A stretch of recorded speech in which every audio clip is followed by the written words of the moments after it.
June 3ಕ್ಕೆ ರಾಜ್ಯದ CM ಆಗಿ DK Shivakumar ಪ್ರಮಾಣ ವಚನವನ್ನ ಸ್ವೀಕಾರ ಮಾಡಲಿದ್ದಾರೆ. ಬುಧವಾರ ಮುಖ್ಯಮಂತ್ರಿಯಾಗಿ ಡಿಕೆ ಶಿವಕುಮಾರ್ ಅವರು ಪ್ರಮಾಣ ವಚನವನ್ನ ಸ್ವೀಕಾರ ಮಾಡೋರಿದ್ದಾರೆ. ಲೋಕಭವನದಲ್ಲಿ ಅಧಿಕಾರವನ್ನ ಸ್ವೀಕಾರ ಮಾಡೋದಕ್ಕೆ ನಿರ್ಧಾರ ಆಗಿದೆ. ಡಿಕೆ ಶಿವಕುಮಾರ್ ಅವರು ಲೋಕಭವನದಲ್ಲೇ ಪ್ರಮಾಣ ವಚನವನ್ನ ಸ್ವೀಕಾರ ಮಾಡ್ತಾರೆ. ಅಜ್ಜಯ್ಯ ಪೀಠದ ಶ್ರೀಗಳ ಸೂಚನೆ ಹಿನ್ನೆಲೆಯಲ್ಲಿ ಲೋಕಭವನದಲ್ಲಿ ಪ್ರಮಾಣ ವಚನಕ್ಕೆ ನಿರ್ಧಾರ ಆಗಿದೆ ಅನ್ನೋದು ಗೊತ್ತಾಗ್ತಾ ಇರುವಂತಹ ಮಾಹಿತಿ. ದೊಡ್ಡ ಮಟ್ಟದ ಸಂಭ್ರಮಾಚರಣೆ ಬೇಡ ಅಂತ ಡಿಕೆ ಶಿವಕುಮಾರ್ ಅವರಿಗೆ ಸೂಚನೆಯನ್ನ ಕೊಟ್ಟಿದ್ದಾರೆ. ಅಜ್ಜಯ್ಯನ ಪೀಠದ ಕರಿವೃಷಭ ದೇಶಿಕೇಂದ್ರ ಶಿವಯೋಗೀಶ್ವರ ಶ್ರೀಗಳು ಈ ಸೂಚನೆಯನ್ನು ಕೊಟ್ಟಿದ್ದಾರೆ, ಸಲಹೆಯನ್ನು ಕೊಟ್ಟಿದ್ದಾರೆ.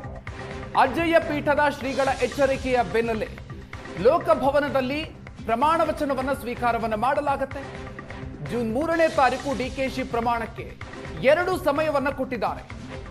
ಅಜ್ಜಯ್ಯ ಶ್ರೀ 2 ಸಮಯ ಕೊಟ್ಟಿದ್ದಾರೆ. ಬುಧವಾರ ಬೆಳಿಗ್ಗೆ ಅಥವಾ ಸಂಜೆ 2ರಲ್ಲಿ 1 ಸಮಯವನ್ನ ಆಯ್ಕೆ ಮಾಡುವಂತ ಸಾಧ್ಯತೆ ಇದೆ.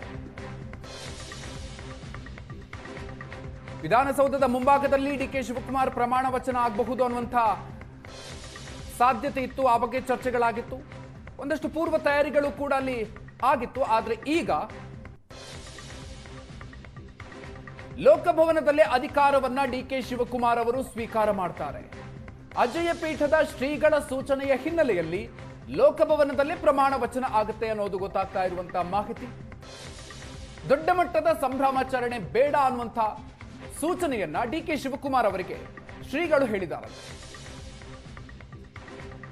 ಈ ಬಗ್ಗೆ ಹೆಚ್ಚಿನ ಡೀಟೇಲ್ಸ್ ಕೊಡ್ತಾರೆ ನಮ್ಮ ಪ್ರತಿನಿಧಿ ವಿದ್ಯಾ. ಇದೀಗ ನಮ್ಮ ಜೊತೆಗೆ ನೇರ ಸಂಪರ್ಕದಲ್ಲಿದ್ದಾರೆ. ವಿದ್ಯಾ, ಸೊ ಈಗ ಲೋಕಭವನದಲ್ಲೇ ಡಿಕೆ ಶಿವಕುಮಾರ್ ಅವರು ಪ್ರಮಾಣ ವಚನ ಸ್ವೀಕಾರ ಮಾಡ್ತಾರೆ ಅನ್ನುವಂಥ ಬಗ್ಗೆ ಮಾಹಿತಿಗಳು ಬರ್ತಾ ಇರೋದು ಏನ್ ಕಾರಣ? ವಿಧಾನಸೌಧದ ಮುಂಭಾಗದಲ್ಲಿ ಒಂದಷ್ಟು ತಯಾರಿಗಳು ಕೂಡ ಆಗ್ತಾ ಇತ್ತು, ಆದ್ರೆ ಈಗ ಲೋಕಭವನದಲ್ಲೇ ಅನ್ನೋದು ಕನ್ಫರ್ಮ್ ಆಗ್ತಾ ಇದೆ. ಏನ್ ಡೀಟೇಲ್ಸ್ ಇದೆ?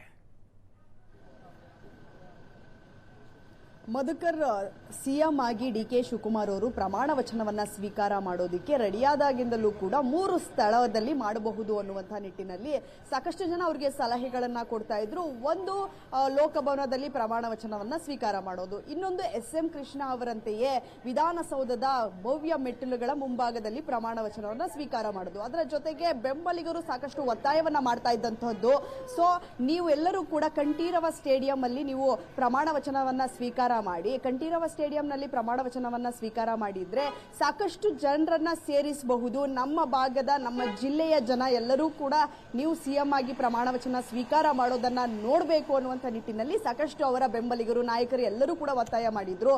ಆದ್ರೆ ಅಜ್ಜಯ್ಯ ಹೇಳಿರುವಂತಹ ಮಾತಿನಂತೆ ಡಿಕೆ ಶಿವಕುಮಾರ್ ಅವರು ನಡ್ಕೊಳ್ತಾ ಇದ್ದಾರೆ. ಅಜ್ಜಯ್ಯನವರು ಸಾಕಷ್ಟು ಸಂಭ್ರಮಾಚರಣೆ ಬೇಡ, ಸಂಭ್ರಮದಲ್ಲಿ ನೀವು ಪ್ರಮಾಣ ವಚನ ಸ್ವೀಕಾರ ಮಾಡೋದು ಬೇಡ ಅನ್ನುವಂಥ ನಿಟ್ಟಿನಲ್ಲಿ ಈಗ ಆಲ್ರೆಡಿ ಸೂಚನೆಯನ್ನ ಕೊಟ್ಟಿದ್ದಾರೆ. ಅದರ ಜೊತೆಗೆ ವಿಧಾನಸೌಧದ ಗ್ರ್ಯಾಂಡ್ ಸ್ಟಾಪ್ ಮುಂಭಾಗದಲ್ಲಿ ಯಾರೆಲ್ಲ ಪ್ರಮಾಣ ವಚನ ಸ್ವೀಕಾರ ಮಾಡಿದ್ರು ಅವ್ರು ಯಾರು ಕೂಡ ಪೂರ್ಣ ಅವಧಿಯನ್ನ ಪೂರೈಸಿಲ್ಲ ಅನ್ನುವಂಥದ್ದನ್ನ ಈಗ ತಾನೇ ಸುವರ್ಣ ನ್ಯೂಸ್ಗೆ ಆರಾಧ್ಯ ಅವರು ಹೇಳ್ತಾ ಇದ್ರು. ಸೊ ಈ ಕಾರಣಕ್ಕೂ ಕೂಡ ವಿಧಾನಸೌಧದ ಮುಂಭಾಗದಲ್ಲಿ ಪ್ರಮಾಣ ವಚನವನ್ನ ಸ್ವೀಕಾರ ಮಾಡುವಂಥದ್ದನ್ನ ಕೈ ಬಿಟ್ಟಿದ್ದಾರೆ. ಇನ್ನು ಉಳಿದಿರುವಂತದ್ದು ಲೋಕಭವನದಲ್ಲಿ ಪ್ರಮಾಣ ವಚನವನ್ನ ಸ್ವೀಕಾರ ಮಾಡುವಂಥದ್ದು. ಬುಧವಾರ ಸಂಜೆ 5:15 ಸಮಯಕ್ಕೆ ಲೋಕಭವನದಲ್ಲಿ ಸಿಎಂ ಆಗಿ ಡಿಕೆ ಶಿವಕುಮಾರ್ ಅವರು ಬಹುತೇಕ ಪ್ರಮಾಣ ವಚನವನ್ನ ಸ್ವೀಕಾರ ಮಾಡ್ತಾರೆ. ಅವರ ಜೊತೆಯಲ್ಲಿ ಇನ್ನು 9 ಶಾಸಕರು ಸಚಿವರಾಗಿ ಪ್ರಮಾಣ ವಚನ ಸ್ವೀಕಾರ ಮಾಡಲಿದ್ದಾರೆ ಅನ್ನುವಂತಹ ಮಾಹಿತಿ ಸದ್ಯಕ್ಕಿದೆ. ಆದ್ರೆ ಇನ್ನು ಏನೇನ್ ಚೇಂಜಸ್ ಆಗುತ್ತೆ ಅನ್ನುವಂಥದ್ದನ್ನ ಬುಧವಾರದವರೆಗೂ ಕೂಡ ಕಾದ್ ನೋಡ್ಬೇಕಾಗಿದೆ. ಮಧುಕರ್, ಇದೀಗ ಲೋಕಭವನದಲ್ಲಿ ಇದೀಗ ಡಿಕೆ ಶಿವಕುಮಾರ್ ಅವರು ಪ್ರಮಾಣ ವಚನವನ್ನ ಸ್ವೀಕಾರ ಮಾಡಬೇಕು ಅಂತಂದ್ರೆ ಅವರಿಗೆ, ಅವರ ಜೊತೆಗೂ ಕೂಡ ಯಾರೆಲ್ಲ ಸಚಿವರಾಗಿ ಪ್ರಮಾಣ ವಚನವನ್ನ ಸ್ವೀಕಾರ ಇನ್ನಷ್ಟು ಈ ಬಗ್ಗೆ ನಿರ್ಧಾರಗಳು ಕೂಡ ಆಗಬೇಕಾಗಿದೆ. ಪೂರ್ವ ತಯಾರಿಗೆ ಸಂಬಂಧಪಟ್ಟಂತೆ ಏನಿಲ್ಲ ಅಂದ್ರೆ ಎಲ್ಲವೂ ಕೂಡ ಪೂರ್ವ ತಯಾರಿ ಲೋಕಭವನದಲ್ಲೇ ಆರಂಭ ಆಗಿದೆಯಾ? ಹಾಗಾದ್ರೆ ಕಳೆದ ಸರ್ಕಾರ ಬಂದಂತ ಸಂದರ್ಭದಲ್ಲೂ ಕೂಡ ಲೋಕಭವನದಲ್ಲಿ ಅವರು ಪ್ರಮಾಣ ವಚನವನ್ನ ಸಾಕಷ್ಟು ಬಾರಿ ಸ್ವೀಕಾರ ಮಾಡಿದ್ದಾರೆ. ಅದೇ ರೀತಿಯಲ್ಲಿ ಅವರು ಲೋಕಭವನಕ್ಕೆ ಒಂದು ಮಾಹಿತಿಯನ್ನ ಕೊಡ್ತಾರೆ. ಈಗ ಆಲ್ರೆಡಿ ಲೋಕಭವನಕ್ಕೆ ಬೆಳಗ್ಗೆ ತೆರಳಿ ಅವರು ಮಾತುಕತೆಯನ್ನ ಮಾಡ್ಕೊಂಡು ಬಂದಿದ್ದಾರೆ. ರಾಜ್ಯಪಾಲರ ಜೊತೆ ಮಾತನಾಡಿದ್ರು. ರಾಜಭವನದಲ್ಲಿ 3 ಡೇಟ್ಗಳನ್ನ ಅವ್ರು ಕೊಡಲಾಗಿತ್ತು, ಯಾವ ದಿನಾಂಕದಂದು ಅವರು ಅವೈಲೇಬಲ್ ಇರ್ತಾರೆ ಅಂತ. ಸೊ ಆ ಮಾತನಾಡಿದಂತ ಸಂದರ್ಭದಲ್ಲಿ ಡಿಕೆ ಶಿವಕುಮಾರ್ ಅವರು ಮಾತನಾಡಿದ ಬಳಿಕ ಅಜ್ಜಯ್ಯನ ಗದ್ದುಗೆಯ ಪೂಜೆಗೆ ಹೋದ್ರು. ಆ ಪೂಜೆಯ ನಂತರ ಡಿಸೈಡ್ ಆಗಿರುವಂತದ್ದು ಬುಧವಾರ 3ನೇ ತಾರೀಕು ಅಂತ. ಈಗ ಅವರು ಟೈಮು ಏನು ಸ್ಥಳವನ್ನೆಲ್ಲ ಡಿಸೈಡ್ ಮಾಡಿಕೊಂಡು ಈಗ ರಾಜಭವನಕ್ಕೆ ಅವರು ಮಾಹಿತಿಯನ್ನ ರವಾನೆ ಮಾಡ್ತಾರೆ. ಮಾಹಿತಿಯನ್ನ ರವಾನೆ ಮಾಡೋದು ಮೇ ಬಿ ಶಾಸಕಾಂಗ ಸಭೆಯ ನಂತರ ಅವರು ನೇರವಾಗಿ ರಾಜಭವನಕ್ಕೆ ಹೋಗುವಂತ ಸಾಧ್ಯತೆ ಇದೆ. ಲೋಕಭವನದಲ್ಲಿ ರಾಜ್ಯಪಾಲರನ್ನ ಭೇಟಿಯಾಗಿ ಅಲ್ಲಿ ಒಂದು ಶಾಸಕಾಂಗ ಪಕ್ಷದ ಸಭೆಯ ನಾಯಕನಾಗಿ ಅವರು ಹೋಗಿ ಪ್ರಮಾಣ ವಚನವನ್ನ ಈ ದಿನಾಂಕದಂದು ನಾವು ತಗೊಳ್ತೀವಿ, ಈ ಸಮಯದಲ್ಲಿ ಈ ಸ್ಥಳದಲ್ಲಿ ನಾವು ಪ್ರಮಾಣ ವಚನವನ್ನ ಸ್ವೀಕಾರ ಮಾಡ್ತೀವಿ ಅನ್ನುವಂತ ನಿಟ್ಟಿನಲ್ಲಿ ಮಾಹಿತಿಯನ್ನ ಕೊಡ್ತಾರೆ. ಅದನ್ನ ರಾಜ್ಯಪಾಲರು ಅಪ್ರೂವಲ್ ಮಾಡಿದ ನಂತರ ಎಲ್ಲವೂ ಕೂಡ ನಿಗದಿಯಾಗತ್ತೆ. ಅದಾದ ಬಳಿಕ ಎಲ್ಲಾ ಪೂರ್ವ ತಯಾರಿಗಳು ಕೂಡ ಆಗತ್ತೆ. ಮಧುಕರ್, ಥ್ಯಾಂಕ್ ಯು ವಿದ್ಯಾ ಡೀಟೇಲ್ಸ್ಗೆ. ಇನ್ನು ಪ್ರಮಾಣ ವಚನ ಸ್ವೀಕಾರಕ್ಕೂ ಮುನ್ನ ದೆಹಲಿಗೆ ಡಿಕೆ ಶಿವಕುಮಾರ್ ಅವರು ತೆರಳಲಿದ್ದಾರೆ. ಹೈಕಮಾಂಡ್ ನಾಯಕರ ಆಮಂತ್ರಣ ಹಾಗೂ ಕ್ಯಾಬಿನೆಟ್ ರಚನೆಯ ಕುರಿತಾಗಿ ಚರ್ಚೆಯನ್ನ ನಡೆಸುವಂತ ನಿಟ್ಟಿನಲ್ಲಿ ಮತ್ತೊಮ್ಮೆ ದೆಹಲಿಗೆ ಹಾರಲಿದ್ದಾರೆ ಡಿಕೆ ಶಿವಕುಮಾರ್ ಅವರು. ಸಚಿವ ಸ್ಥಾನ, ಕೆಪಿಸಿಸಿ ಅಧ್ಯಕ್ಷ ಸ್ಥಾನದ ಬಗ್ಗೆ ಚರ್ಚೆಗಾಗಿ ದೆಹಲಿಗೆ ಮತ್ತೊಮ್ಮೆ ಡಿಕೆ ಶಿವಕುಮಾರ್ ಅವರು ತೆರಳಲಿದ್ದಾರೆ. ಪ್ರಮಾಣ ವಚನ ಸ್ವೀಕಾರಕ್ಕೂ ಮುನ್ನ ಡಿಕೆ ಶಿವಕುಮಾರ್ ಅವರು ದೆಹಲಿಗೆ ತೆರಳಲಿದ್ದಾರೆ. ಹೈಕಮಾಂಡ್ ನಾಯಕರನ್ನ ಭೇಟಿಯಾಗಿ ಅವರನ್ನ ಪ್ರಮಾಣ ವಚನಕ್ಕೆ ಆಹ್ವಾನ ನೀಡುವುದರ ಜೊತೆಗೆ ಕ್ಯಾಬಿನೆಟ್ ರಚನೆಯ ಬಗ್ಗೆ, ಸಚಿವ ಸ್ಥಾನ ಹಾಗೂ ಕೆಪಿಸಿಸಿ ಅಧ್ಯಕ್ಷ ಸ್ಥಾನ ಇದೆಲ್ಲವೂ ಕೂಡ ಸಾಕಷ್ಟು ಕುತೂಹಲಕ್ಕೆ ಕಾರಣ ಆಗಿದೆ. ಸಾಕಷ್ಟು ಚರ್ಚೆಗಳು ನಡೀತಾ ಇದೆ, ಪೈಪೋಟಿ ಇದೆ.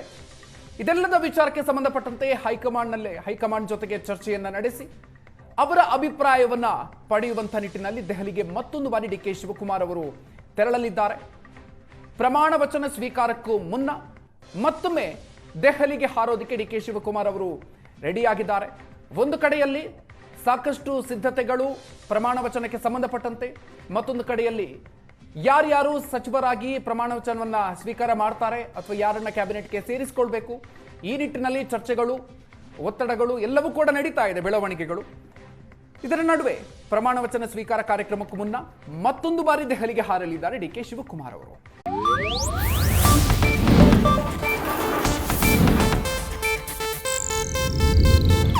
ಇದು ಏಷ್ಯಾನೆಟ್ ನ್ಯೂಸ್ ನೆಟ್ವರ್ಕ್ ಪ್ರಸ್ತುತಿ.